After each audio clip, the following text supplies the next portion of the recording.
Dizem que o gênio e a loucura caminham lado a lado, mas há aqueles raros, quase sagrados, em que a genialidade é tão grande que o mundo inteiro parece pequeno demais para contê-la. Nikola Tesla foi um desses homens, um ser que enxergava o futuro, mas viveu condenado ao passado. O filho da luz. Tesla nasceu em 1856, em Smiljan, um pequeno vilarejo que hoje pertence à Croácia, mas na época fazia parte do Império Austro-Húngaro. A noite de seu nascimento ficou marcada por uma tempestade violenta. Relâmpagos rasgavam o céu e o som dos trovões fazia as janelas tremerem. A parteira, assustada, olhou para a mãe e disse: "Esta criança será um filho das trevas." A mãe respondeu: "Não, ele será um filho da luz." Foi uma resposta simbólica e profética. Tesla cresceria obcecado pela luz, pela energia, pelo invisível, e passaria o resto da vida tentando decifrar o que viu naquela noite, mesmo sem lembrar dela. Seu pai, Milutin Tesla, era um padre ortodoxo, severo, eloquente, amante das palavras. Sua mãe, Juka, não sabia ler nem escrever, mas era uma inventora nata. Criava utensílios domésticos, ferramentas e pequenos mecanismos.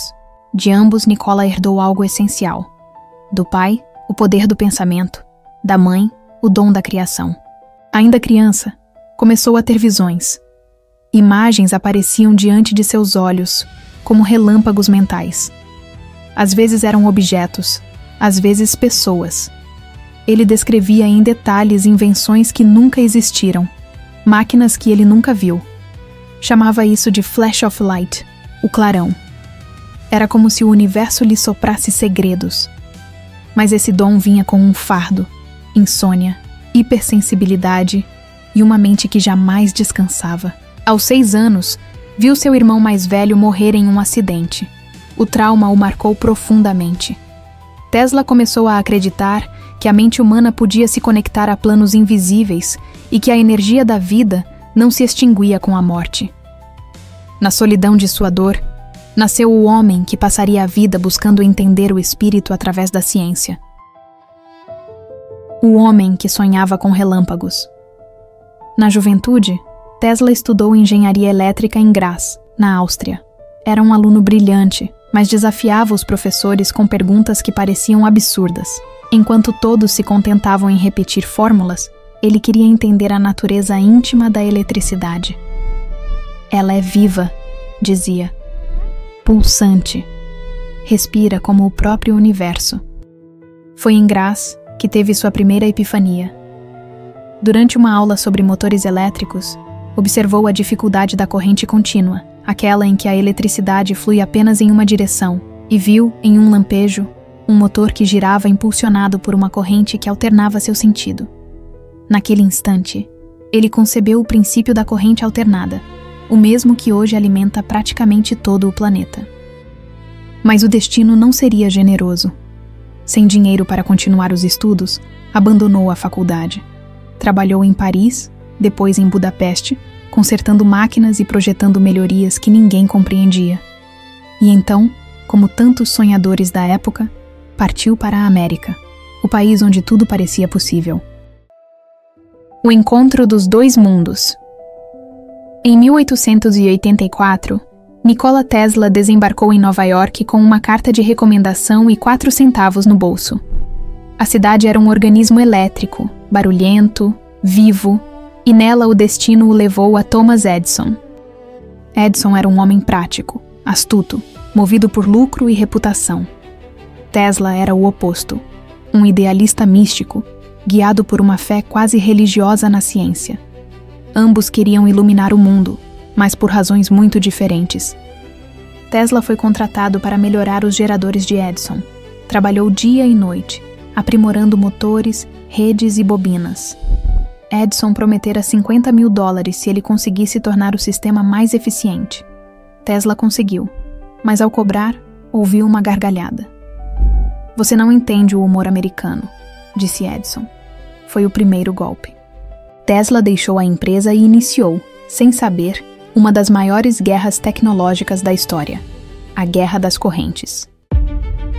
A Guerra das Correntes. De um lado, Edison e sua corrente contínua, CC, limitada, cara e ineficiente, mas lucrativa para quem a controlava. Do outro, Tesla, com a corrente alternada, CA, mais barata, mais poderosa e muito mais perigosa para os monopólios. Edison, determinado a destruir o rival, iniciou uma campanha cruel.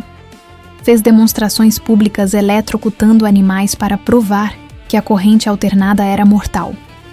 Em 1903, chegou ao cúmulo de apoiar a criação da cadeira elétrica, movida ironicamente pela tecnologia de Tesla, apenas para desmoralizá-lo. Tesla, em contrapartida, continuava criando. Enquanto Edison construía fábricas, ele construía sonhos, inventou motores de indução, bobinas, transformadores, sistemas de transmissão e até os princípios da comunicação sem fio. O mundo começava a perceber que aquele homem não era apenas um engenheiro, era um alquimista moderno, transformando ideias em energia. Em 1893, durante a Exposição Mundial de Chicago, Tesla e seu novo aliado, o empresário George Westinghouse, iluminaram a feira inteira com corrente alternada.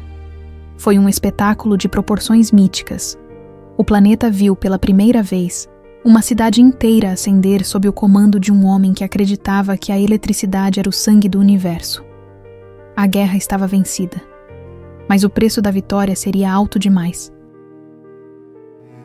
O sonho impossível. Com o sucesso da corrente alternada, Tesla poderia ter se tornado milionário.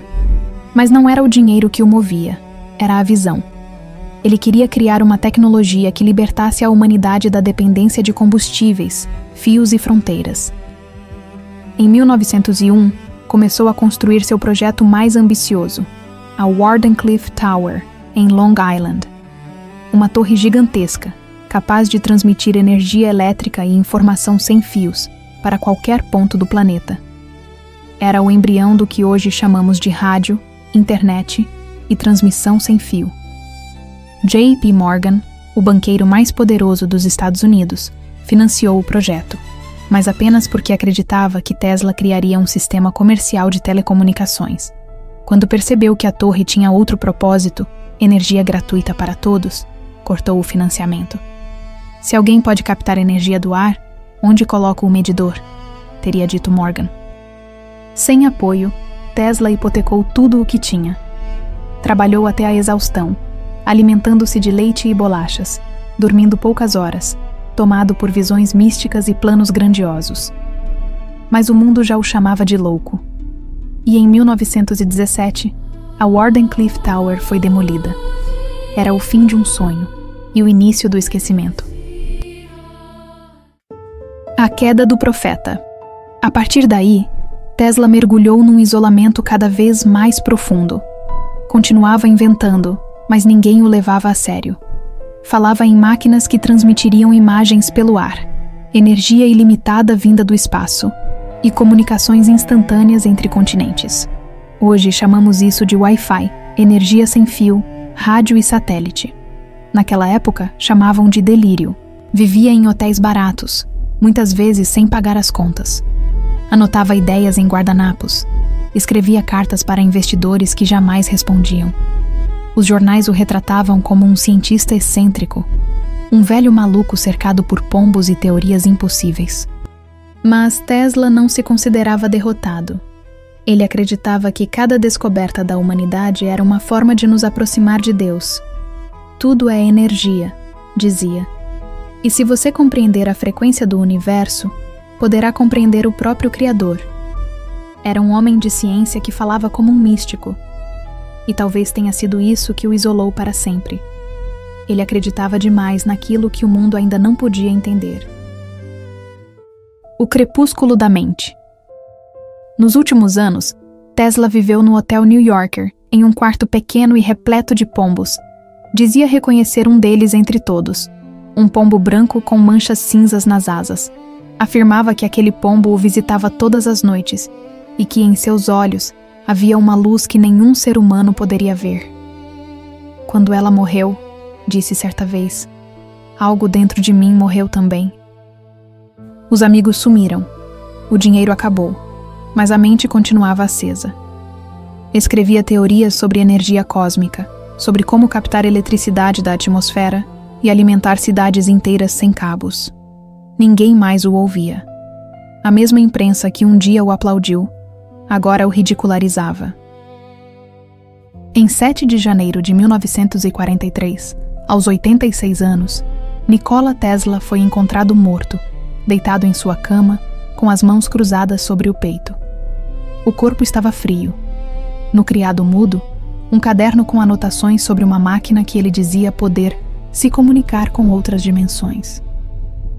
Pouco depois, o governo americano confiscou todos os seus papéis. Muitos nunca foram encontrados. A morte foi discreta, quase silenciosa, o oposto da vida que ele sonhou. Nenhum funeral grandioso, nenhuma multidão. Apenas uma chama se apagando no escuro, enquanto o mundo brilhava com a luz que ele mesmo criou. O Renascimento. Décadas se passaram até que o nome de Tesla voltasse a ser lembrado.